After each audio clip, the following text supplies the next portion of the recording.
새벽은 늘 분주하다. 단 하루가 됐든 한 달이 됐든 출항을 앞둔 선원은 만상을 꿈꾼다.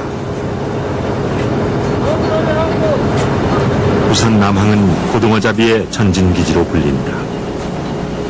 고등어잡이의 주역인 대형 선망어선들이 모두 부산을 근거지로 하고 있기 때문이다. 항구엔 매일 아침 고등어 운반선이 들고 난다.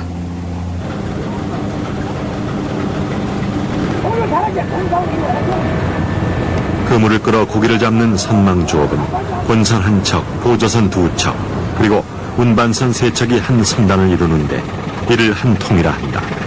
현재 부산에는 29통의 선단이 있다. 고등어 선망어선은 계절 따라 위로는 인천 앞바다까지, 아래로는 제주 남쪽 바다까지 출어한다. 회의 어종인 고등어의 이동 경로를 따라 긴 항해를 하는 것이다. 조업은 부산 출항하면 25일, 고정된 작업 일수가 25일입니다. 25일이고 중간중간에 이제 피항 찾아간다든지 머신 보충한다든지 하면 과외를 또 할 수도 있고 그렇습니다. 아, 그럼 한 달 정도를 과외 나가 계시는데 이 가족들에게는? 가족들 그냥 완성이 돼서 그거는 잘 모르겠습니다만 그런데 직업이니까 가족 생각하고 이런 거 깊게까지 생각하겠습니다.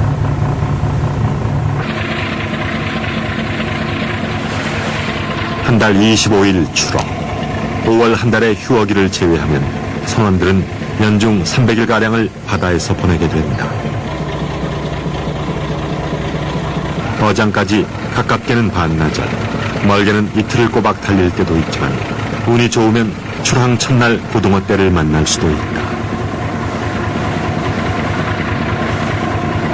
겨울 어장들이 상당히 그랬는데 지금은 주된 고등어 어장입니다. 고등어가 우리 전체에 많은 양을 차지하고 거기가 지금 고등어가 우리 그 생산량의 거의 90%, 80~90%를 거의 차지하는 그런 편이니까.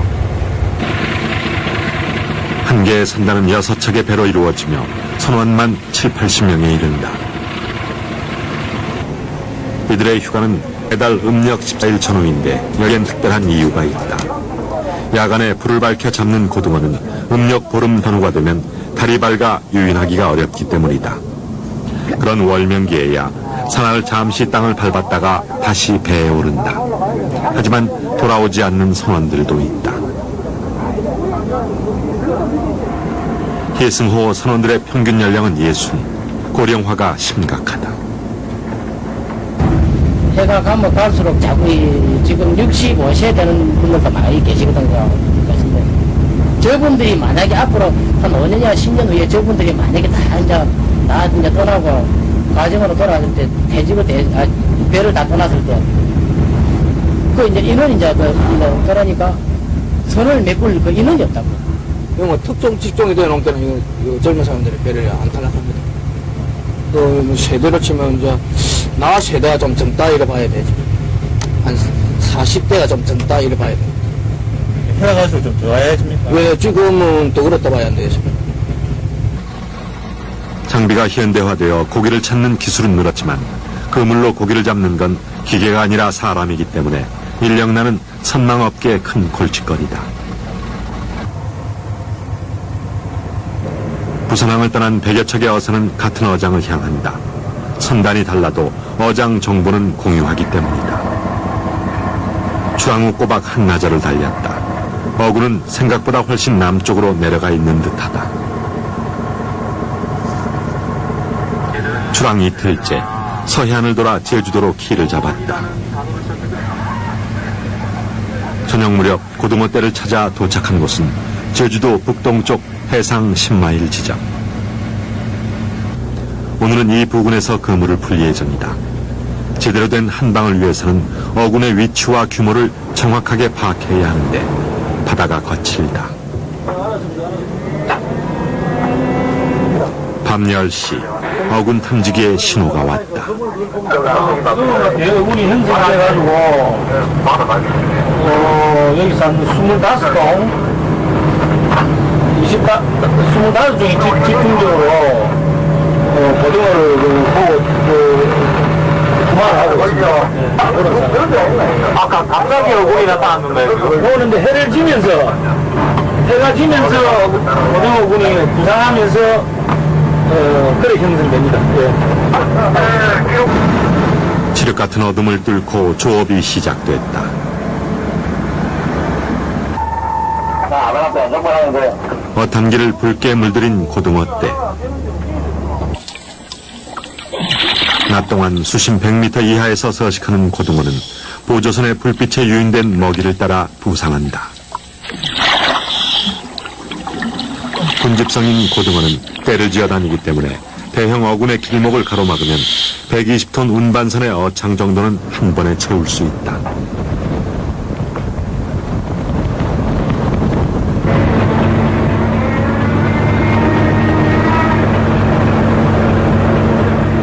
길이 1km에 달하는 그물을 치는데 걸리는 시간은 단 15분.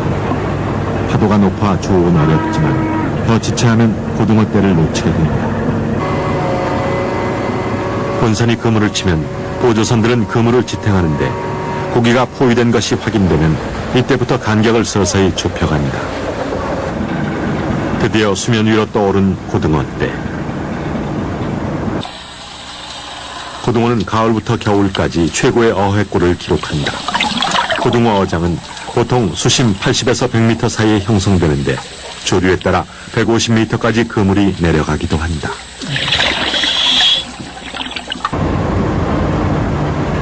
출항 후 처음으로 맞닥뜨린 어군. 운반선에서 첫 고기를 끌어올린다. 터질 듯한 그물. 어획량으로만 따져도 고등어는 우리 바다의 대표 어종으로 불린다. 둘러친 그물 속은 물반 고기반. 금방이라도 어창을 채울 것만 같다. 높은 파도는 잦아들 줄 모르지만 고기잡이를 업으로 삼고 있는 사람들에게 고깃대보다 더 반가운 손님은 없다.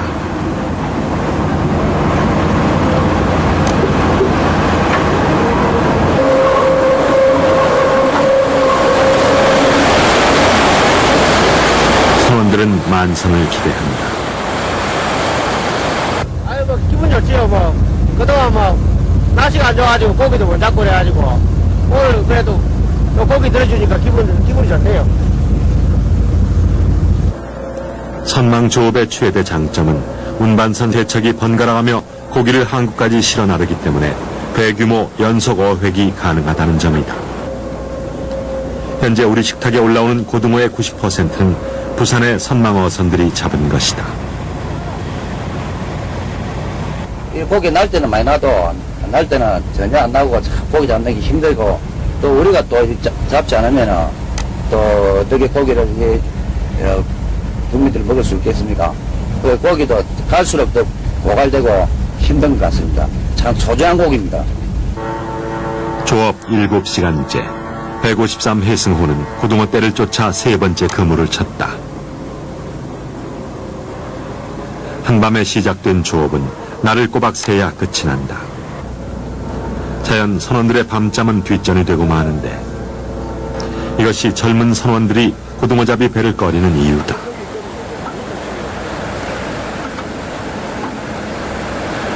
(153) 해승 후의 한 달 조업은 이렇게 시작됐다.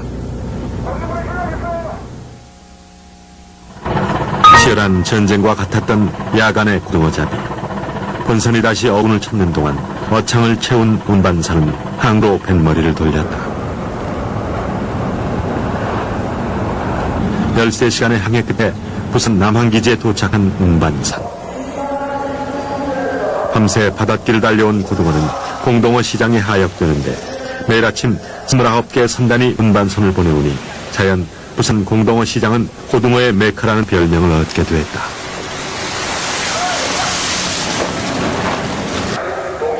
고등어는 우리나라 연근의 어업다워 중 멸치와 함께 현재 유통되는 고등어의 90%가 이곳 부산을 거쳐 나간다.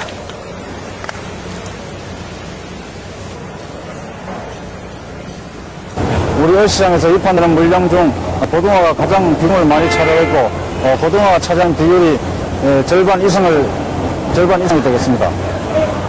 그만큼 양이 많다는 얘기입니까? 예, 그렇습니다. 고등어가 주로 9월 달부터 12월 사이에 많이 잡히고 있고, 이 기간 중에 절반 이상이 잡히고 있습니다. 예로부터 동해 명태, 서해 족이라고 하지만 고등어도 한 자리를 너끈히 차지하고도 남는다. 많이 잡는 만큼 값도 싸 서민들의 사랑을 듬뿍 받았던 고기. 삼삼한 구이로, 얼큰한 찌개로, 짭짤한 자반으로 사랑받는 고등어는 오늘도 우리의 밥상에 올라 소박한 맛을 선물할 것이다. 그럼 이렇게 서민들과 친숙한 고등어는 언제부터 먹기 시작했을까? 고등어에 대한 기록은 옛 문헌에 자주 등장하는데 생태에 관한 자세한 기록은 조선 후기 정약전의 자산어보에서 찾을 수 있다.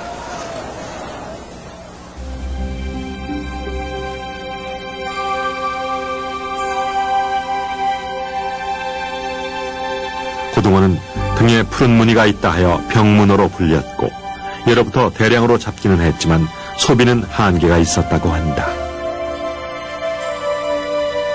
소금에 절여가지고 내륙으로 이동하는 경우가 없지 않았습니다만은 그래도 그렇지 고등어는 상당히 빨리 상할 수 있는 그런 음식이었기 때문에 좀 제한적으로 소비될 수밖에 없었고 내륙 깊숙이는 들어갈 수가 없었습니다. 그러면 고등어는 식중독을 일으킬 가능성이 있었기 때문에 그래서 고등어는 민중들이 가장 친숙하게 먹었던 음식은 분명합니다만은 유통 가공상의 제한성은 따랐던 어종이라고 분명히 생각합니다.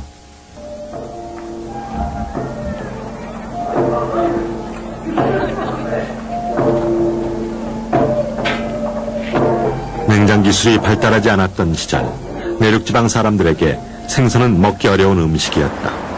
그래서 부패를 막기 위한 방법으로 생선을 소금에 절이는 염장 기술이 등장했다. 안동 간고등어가 그 대표적인 예다.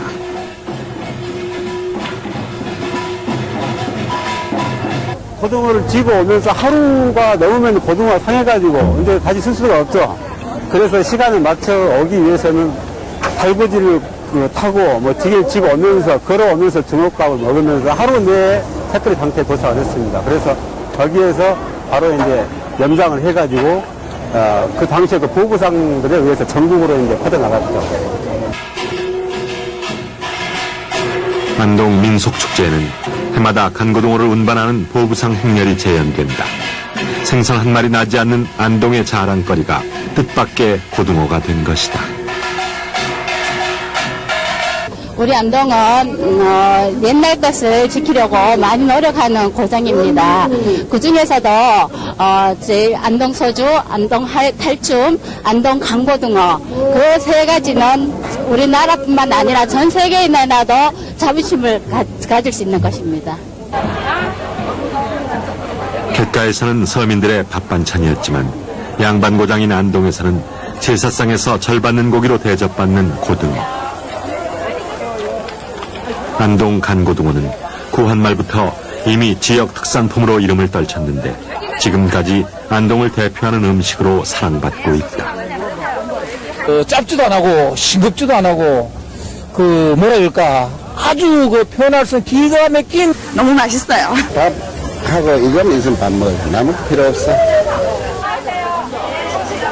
가난한 서민들의 밥상을 풍성하게 했던 생선. 단백질과 무기질이 풍부해 영양가는 높지만 대량으로 잡혀 가격이 싼 탓에 고등어는 옛날부터 바다의 볼이라 불렸다. 한국인의 대표 어종으로 대접받아온 것이다. 이렇게 고등어는 자반 생선의 상징이자 안동의 자랑거리가 됐다. 간고등어는 조리법은 간단해 보여도 사람 손이 10번도 더 가야 하는 성가신찬 거리다. 고등어의 재료는 100% 부산에서 공급되는데 찬바람이 들면서 잡힌 것을 최상품으로 친다.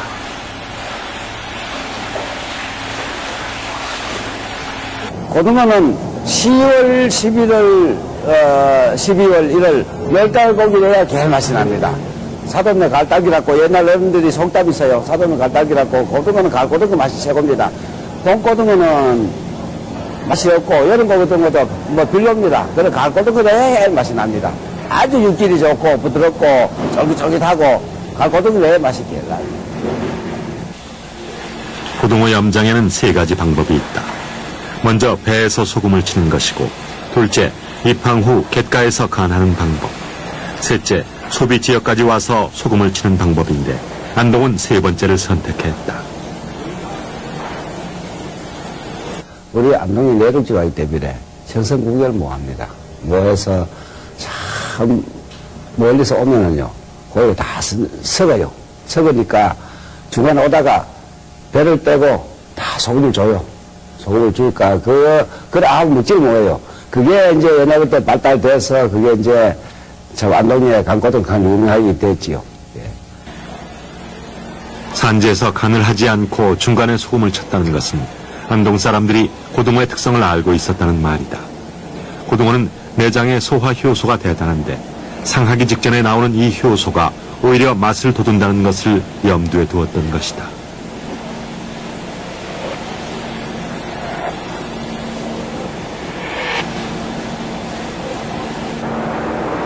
고등어는 2마리를 한 손이라 한다. 여기서 생산되는 간고등어는 하루 평균 2만 손, 4만 마리가 쓰이는 셈이다.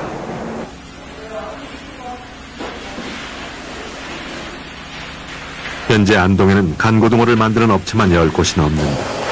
여기서 처리하는 물량은 한 달 기준 70만 마리.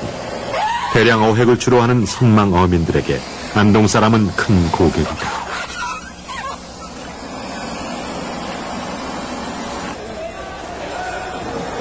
예나 지금이나 사시사철 서민들이 가장 즐겨 먹는 생선인 고등어. 그럼 대표적인 회유 어종인 고등어는 어떻게 우리 바다를 찾아올까?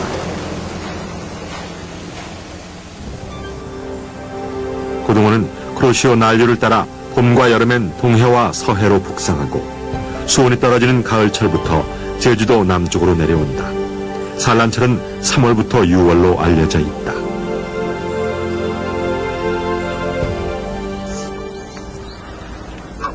날이 갈수록 연안 어족 자원이 감소하는 지금 꾸준한 어획량을 자랑하는 고등어의 새로운 가능성이 주목받고 있다. 자연 생태에 따르면 겨울에는 제주도를 제외한 연안에서는 고등어를 볼 수 없다.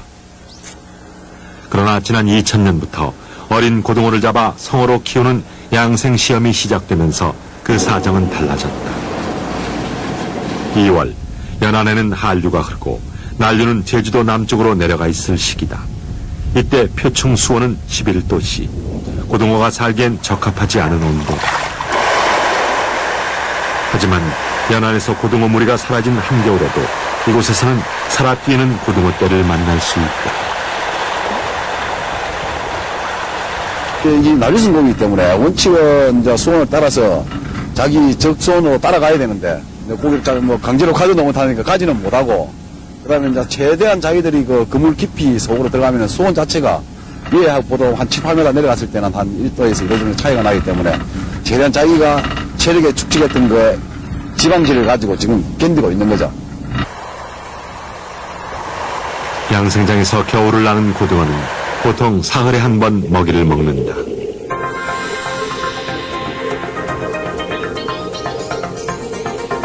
새우류, 갑각류, 동물성 플랑크톤이 고등어의 주 먹이다.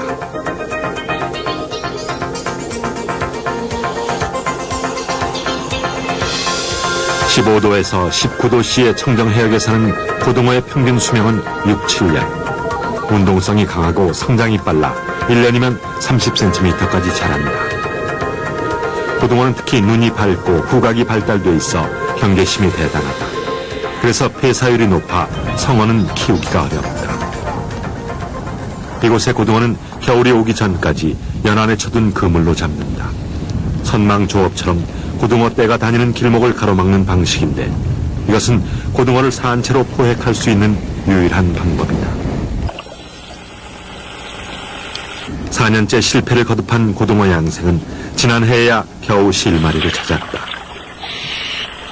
그렇다면 한국인의 대표 생선으로 불리는 고등어를 이렇게 인위적으로 키워야 하는 이유는 무엇일까?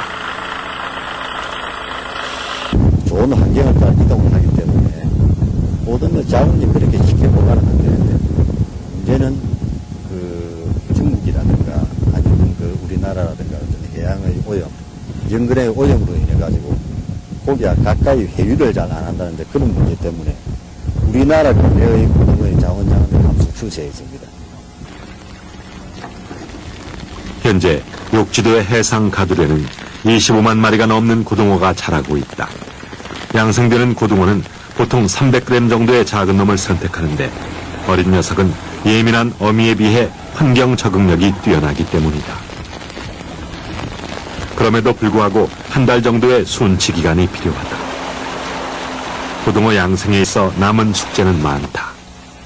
수온이라든가 여분이라든가 아니면 바닷물의 탁도 이런 게 바뀌면 고등어는 쉽게 폐사를 합니다. 그래서 고등어를 폐사를 줄이고 잘 키울 수 있는 그게 이제 현재로서는 최대의 난제입니다. 현재 우리나라의 고등어 양식은 걸음마 단계에 있다.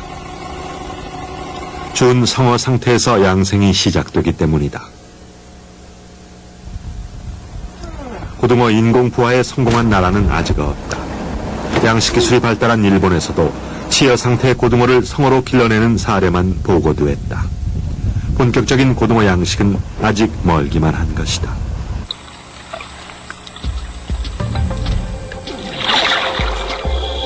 양생장의 어린 고등어는 1년 반 정도 키우면 500g 정도로 자라는데 연말부터 이듬해 7월까지 시중에 활어 상태로 공급된다.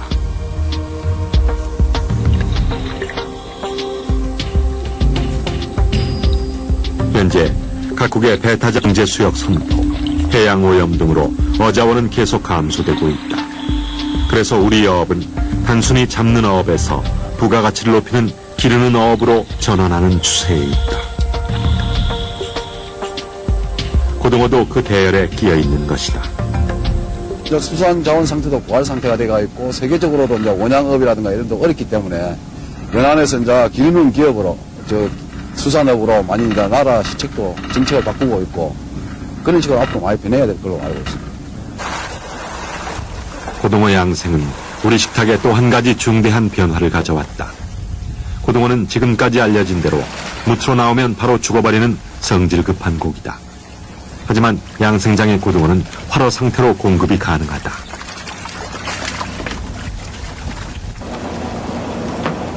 대량 어획이 아니기에 활어 수송이 가능한 것이다.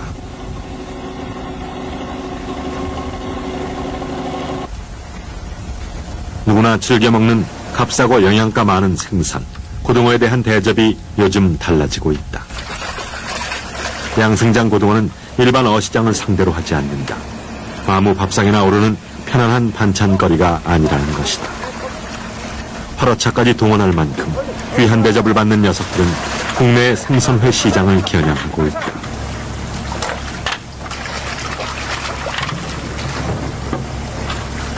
우리가 고등어철이 보통 겨울철에 고등어가 제맛이 나기 때문에 겨울 아침 일찍 출하를 해가지고 서울까지 대전 서울 지방까지 올라가야 되기 때문에 보통 아침 출발가 7시 50분에 출발을 하니까 그 배 시간에 맞추려면은 새벽 일찍 작업을 해야 되니까 어려움이 있죠. 그동안 고등어회는 주산지인 제주도에서도 한철만 맛볼 수 있었다. 조업 시기를 지나면 활어 상태의 고기를 구할 수 없었기 때문이었다. 하지만 고등어 양생이 성공함에 따라 고등어회는 전국적으로 확산되고 있는 추세다. 횟감용 고등어는 매일 아침 양생장에서 필요한 만큼만 수송한다.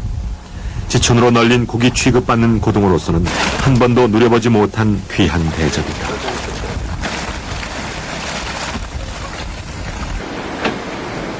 모든 횟감이 그렇지만 고등어는 특히 신선도가 생명이다. 고등어는 사후 부패 속도가 빨라 살아서도 썩는다라는 말이 있을 정도다. 그래서 신선도를 최우선으로 꼽는 것이다.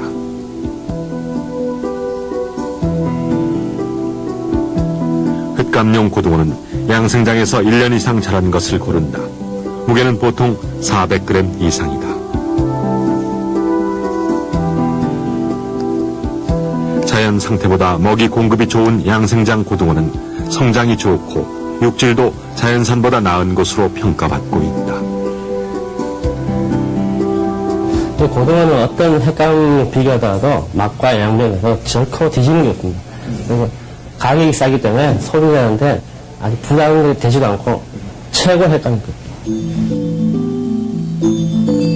익힌 고기의 맛과는 또 다른 감칠맛이 숨어있는 고등어회.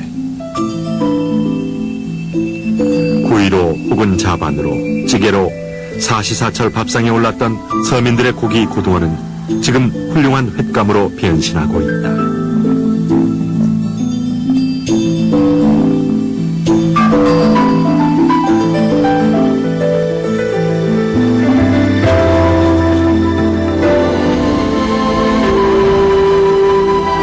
수백 년 동안 우리 바다의 터줏대감으로 만선을 꿈꾸는 어부들의 희망이 되어온 푸른 등의 물고기.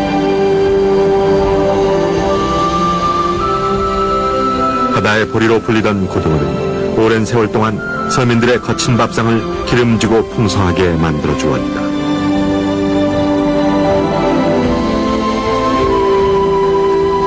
해마다 때가 되면 우리 바다를 찾는 변하지 않는 그 습성처럼 고등어는 앞으로도 오랫동안 한국인의 대표 생선으로 그 자리를 지킬 것이다.